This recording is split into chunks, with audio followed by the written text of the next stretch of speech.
I'm Rita, and I was born and raised in Orlando, Florida, and spent 15 years living in Washington before moving to Greater Vancouver, Canada with my husband. When we travel, we prefer staying in bed and breakfasts and homestays instead of hotels, so we can fully immerse ourselves in the local culture. In August 2019, to celebrate my birthday, my husband and I decided to visit a place nearby British Columbia. I found a farmhouse built in 1924, known as the Night at the Museum due to the preservation of the original inhabitants' belongings and documents. As we researched more about the farmhouse, my husband noticed that there were only 5 reviews on the site. This seemed odd to us, considering that most similar properties would have at least 200 reviews by now. I couldn't help but suggest to my husband that perhaps the website he was looking at was new or not widely known. So we started the trip just the day before my birthday, as decided. It was a 4-hour drive. We left Vancouver just after breakfast, the city slowly fading away in our rearview mirror as smooth highways gave way to winding country lanes. Picturesque lakes gleaming under the summer sun. As we pulled up to the farmhouse, my husband and I were stunned by the picturesque beauty of the farm. The endless field stretched out before us, a patchwork of vibrant greens and golds. Lively farm animals roamed freely, their contented bleats and moos filling the air.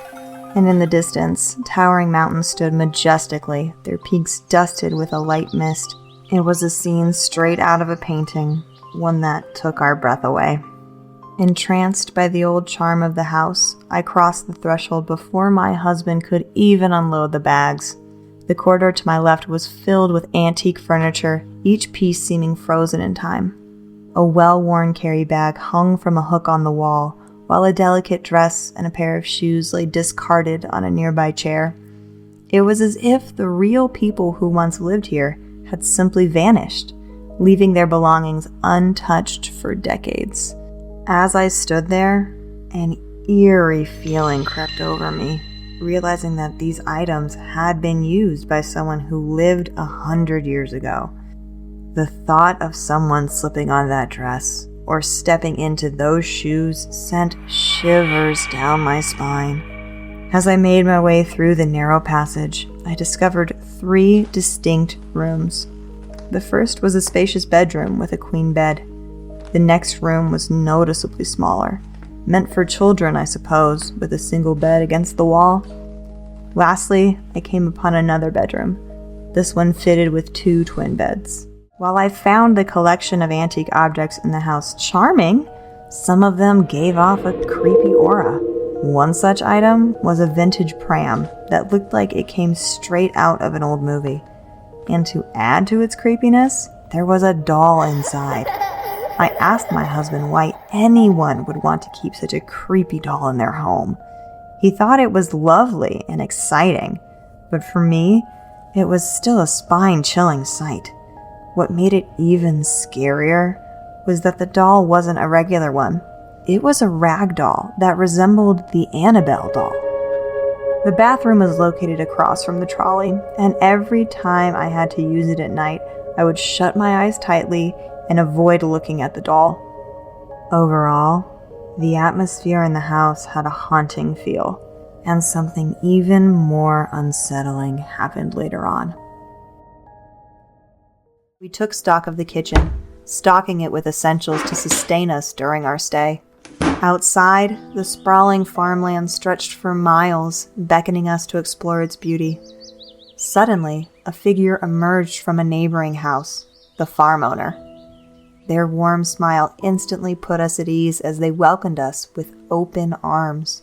The farmhouse boasted a unique feature, a built-in pet door that allowed a guard dog to enter and exit the house at night for protection.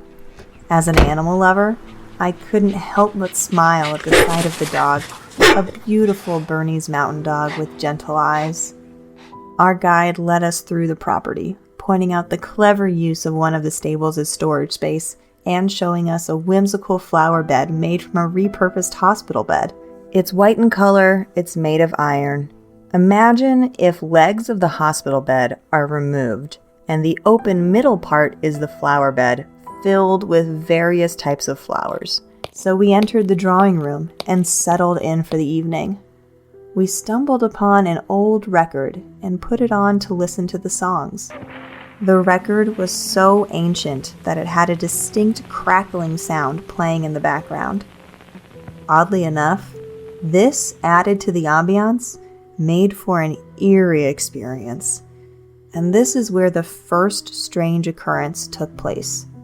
I told my husband that I was in the mood for some tea, but I'm not very good at making it.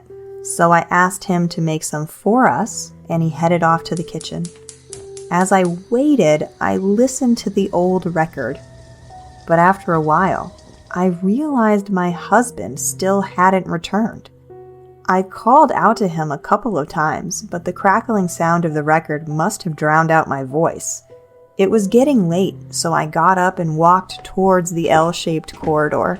From there, I could see my husband in the kitchen making tea. However, behind him, a door creaked open slowly, sending chills down my spine. I was so frightened that I quickly ran to my husband and told him about the mysterious door that had opened on its own. We didn't even notice the door before. Together, we decided to investigate and found another locked door inside the room. The walls were lined with various cleaning supplies and toilet paper, making it a cramped space. After leaving the utility room, I asked my husband to close the door behind us. Nothing else happened that night as we returned to our bedroom and went to sleep. I must mention that my husband has always been an atheist, not believing in any higher powers or supernatural beings. But on that particular night, he kept insisting that he felt a presence in the kitchen while making tea. He described feeling as if someone was watching him from behind. Coming from someone who doesn't believe in such things, his statement nearly gave me a heart attack. The next morning, my husband woke up early and headed to the kitchen to make tea. He came back rushing to wake me up and asked me to come to the kitchen with him. As we entered the kitchen, I noticed that the utility door, which we had carefully closed and blocked with a chair to prevent it from opening again, was wide open once more. My husband and I both remembered closing the door and placing the chair in front of it for added security. But now, not only was the door open, but the chair had been moved aside as if someone had forcefully pushed it out of the way. It was weird that the chair was not fallen on the ground, but it was pushed away. Otherwise, we could have blamed it on the dog, but that was not the case.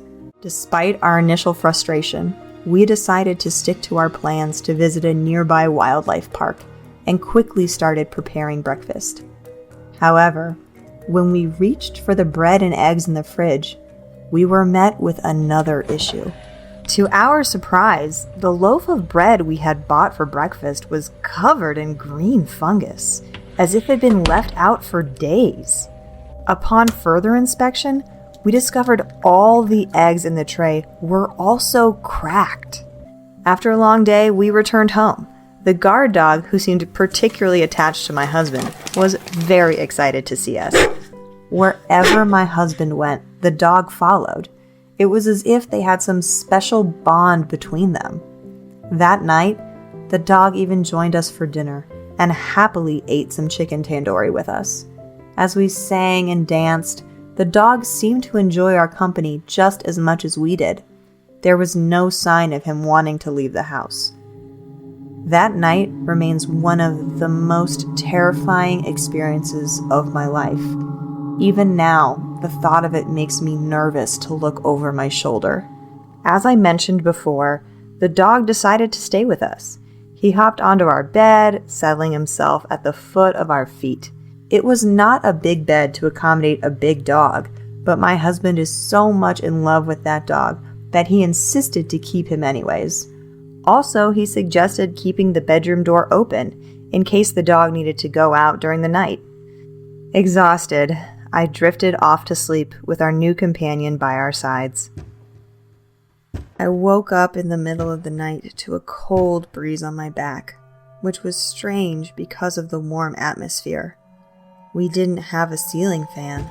Instead, there was an old table fan making noise and producing a modest amount of airflow. Despite this, I was feeling a cool breeze. The cool breeze seemed out of place, and I wasn't initially scared by it, but it didn't fit with the current environment. As I opened my eyes, I noticed that the dog was no longer lying next to me. I assumed he'd gone outside for the night. However, I then heard a strange, rhythmic sound behind me. It wasn't normal, and it sounded like someone was constantly banging on something. My first thought was that the dog was making the noise, maybe trying to pull something off of a shelf or drawer. But then I realized that the dog wasn't in the room with me, and the sound was coming from right next to me, in the same room where we were sleeping. So I tried to bend my head a little as I desperately tried to locate the source of the eerie sound. I strained my peripheral vision, scanning the room for any movement or presence, and in a split second, I saw her.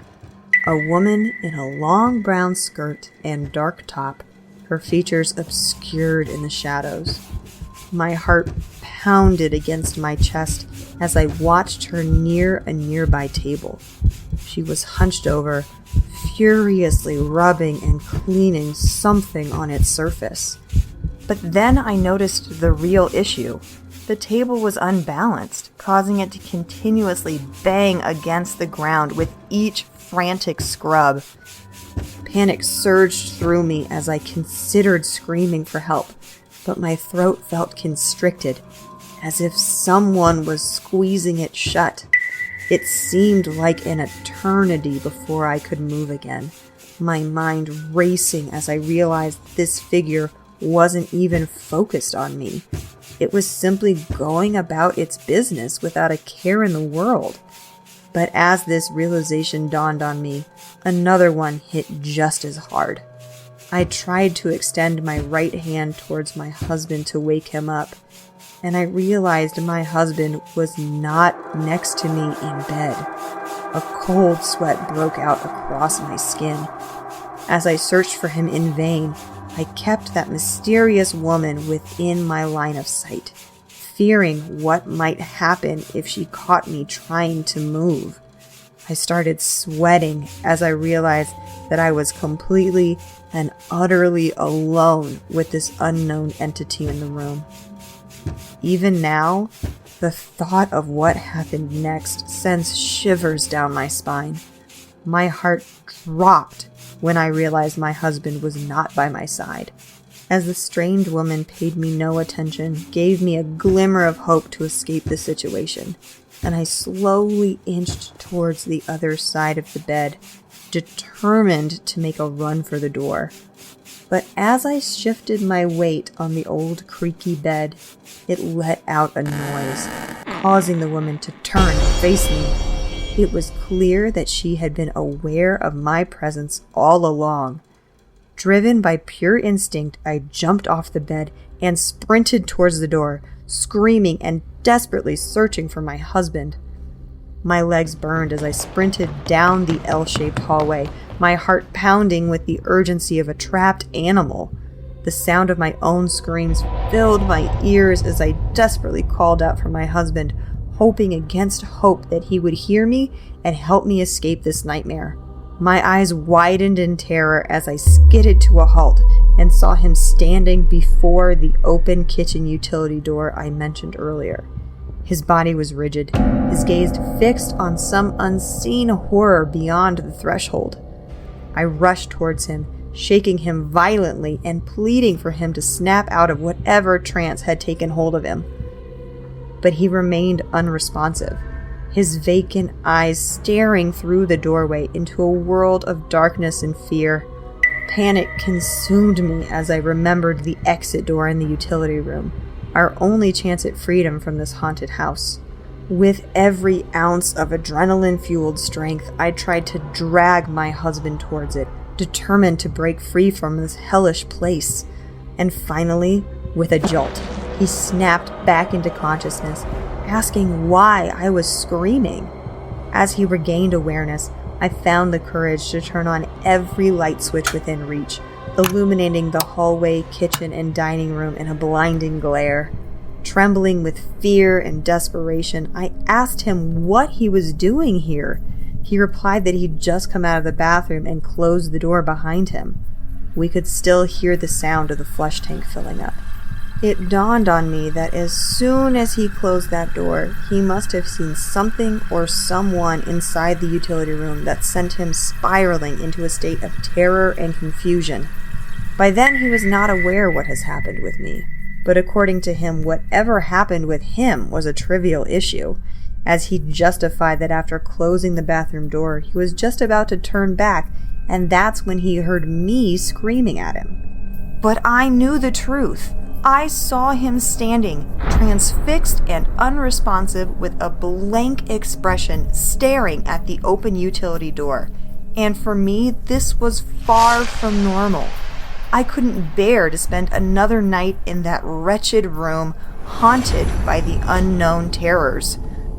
I begged my husband to move into the next room, unable to find the courage to tell him about the horrors I had just endured.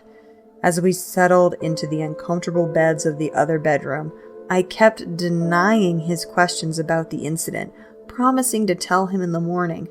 My husband fell asleep within minutes, but I stayed awake until 4 a.m. when the first light of dawn filtered through the windows. Sleep finally overtook me then, but it was restless and fitful. Thank you for watching the chilling tale of Rita and her mysterious farmhouse stay. If you enjoyed unraveling the secrets alongside Rita and are eager to dive deeper into the shadows, stay tuned for the second part of our story. We've only scratched the surface of the haunting mysteries that lurk within these walls. Your support means the world to us. So if you liked what you saw, please consider liking, sharing, and commenting below. As a new channel, we request your support with 500 likes to unleash the next chapter of this heart-pounding adventure. Our channel depends on your engagement, so help us reveal the hidden past by joining us on this ghostly expedition. Thank you for standing with us as we delve deeper into the unknown.